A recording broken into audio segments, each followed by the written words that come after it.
Good evening, everybody. This is my September 25th update for my garden. Because of I am basically done with my popcorn and my pole beans. I decided to start off with my brassicas this time because they are at the full stage of development. I have been eating these mustard greens every other day. They are very tasty. I've noticed a drop in, oh, will you look here? Cabbage worm. I've had to come out here and pick these caterpillars every other day, or at least just to prevent them from destroying my plants. Although black mustard and arugula are not immune to the cabbage worm, they do receive less pressure than kale and collard greens and other plants of the same species. Now, if everything goes well, I should have a harvest for dinner tonight. Now, I'll show you how the harvest for my beans has gone. If you look closely on these almost dead sunflower stalks, you can see the bean pods here are drying up. I have been harvesting the bean pods as they get brittle. In the meantime, though, there are still a few pods that need to be harvested left. I have been letting them sit on the vines to dry up, and then picking them as they get ripe. If you keep looking here, there's some more. If you look down here, based on my suggestion, my neighbor finally decided to take the sunflower heads, face them up to make it easier for birds to get to them. I spoke with him. He decided he's probably going to be planting a wild type sunflower next year because the seeds are looser in the wild type heads and they're easier for birds to reach. Hopefully this trick will make it easier for birds to collect seeds. But if you're planting sunflowers for eating, you probably want to grow mammoth types that have the hanging heads rather than wild types. But this one, he was trying to attract birds. Hopefully this trick works. And let me show you what I was going to show originally. This is how much I've harvested from the beans already. It's about half a cup by volume. It's very low yield compared to other varieties of beans I've grown. I just hope, thankfully though, it's a net yield compared to how many I started out with. It's a pretty low yield rather than what I've liked. And in a few minutes I will show you how the other plants are growing in the other beds. At this stage in the growing season, the cowpeas have basically over maturity and they're starting to die out. I have harvested almost all of the cowpeas. There are a few pods left that need to dry out, but they're basically done. Right here is my jar of cowpeas. They appear to be they're certainly not a red cowpea. I don't know what they are. All I know is that they are cowpeas. If everything goes well, I should be able to sprout some of the seeds and mix them with salads or stir fries. Or maybe cook them like black-eyed peas. Also in this bed is the lamb's quarter is finally reached maturity. The seed heads in about a few weeks should begin shattering, and when that happens I can harvest them from seed. Anyway, I'm hoping that because the seed for this lamb's quarter sprouted without me having to stratify it, then I can plant it again next year without having to soak them in water or expose them to cold in order for them to sprout. So for this harvest, these will be entirely for seed saving. On the other side are the Walzontle plants. They are very mature. The seed heads still aren't shattering. They're tighter than my lamb's quarter seed heads. I am also waiting for the seed heads to begin shattering before I begin harvesting them. These were the very few Wallzonte plants that actually survived when I planted them. And hopefully I also get better germination next year. Down here, this is the only amaranth plant that actually flowered. Because the flowers are so small, I don't know if I'll be able to get any seed from this amaranth plant.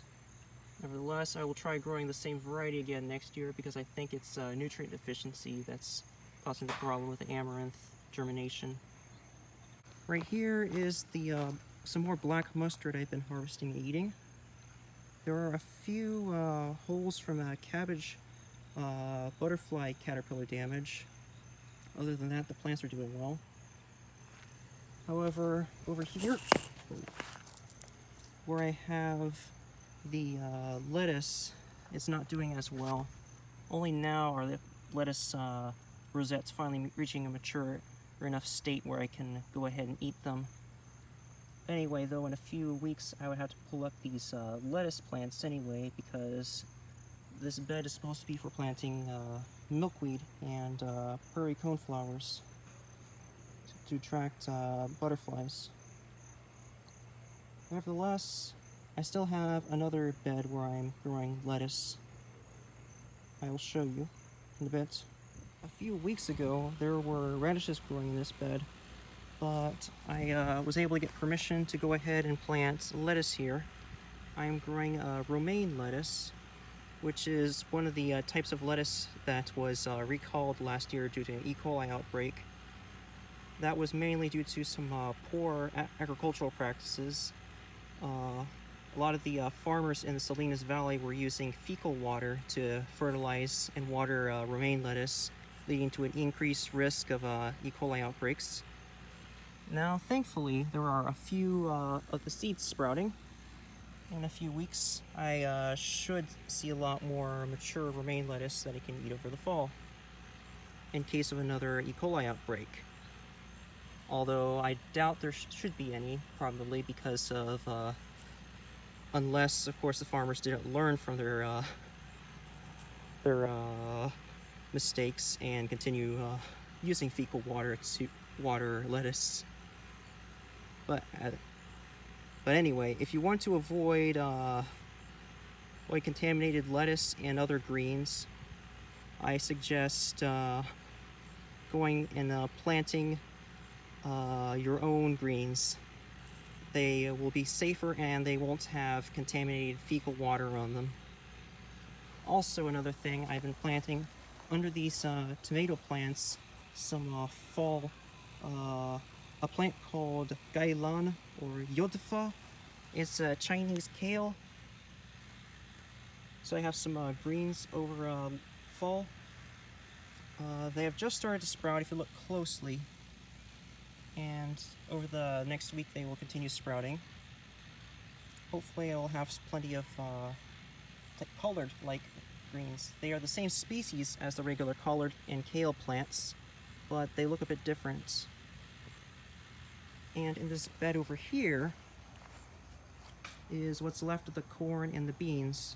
There are still a few pods here drying out, but over the next few weeks I will continue harvesting the beans, and this bed will have all the corn pulled up. I am planning on putting some a cover crop of vetch peas and Siberian kale. Now, Siberian kale is actually a different species than regular kale or lacinato kale. It's more closely related to rutabaga than it is to regular kale. Also, another plant from the same species is oilseed rape. But the thing about Siberian kale, at least it's commonly grown for its greens. And hopefully I will get my seeds in the mail next week and I can begin planting my cover crop. Here are the volunteer tomato plants. I have been harvesting the few cherry tomatoes they get, and I've been eating them right here. Nevertheless, I will have to pull them up when the frost hits, so the remaining green tomatoes don't get completely damaged. Okay, in a few minutes I'll show you what's left of the other Three Sisters bed. If you've been following this channel, you may know that this is Three Sisters garden bed where you plant the corn, beans, and squash together as companion plants. Now, towards the end of the season, I am beginning to pull up the squash plants and begin preparing the bed for the cover crop. Now I'll show you the other bed and what's left of it. Except for one seed squash plant that has a maturing fruit on it, I pulled out all of my other Holmeskusa zucchini and the other vining crookneck plants. Right here is the very last squash plant I'm letting mature. I'll wait a couple more weeks before pulling this plant out because the fruit needs to be fully mature in order for the seeds to be viable. Other than that, the corn here, I have almost completely harvested it except for a few tiny cobs that are on the plant, the ears that are on the plant. And there's only a couple bean pods that actually made it over the severe bean beetle damage that I've been picking gradually throughout the weeks. And if you look closely, you'll see this volunteer tomato plant finally setting some fruits. I don't know if they'll turn red before the fall frost, but hopefully I get something. Well, that should be it for the week. Thanks for watching. I guess you can subscribe if you like this channel. If not, that's okay. I'm not really editing my content very well anyway.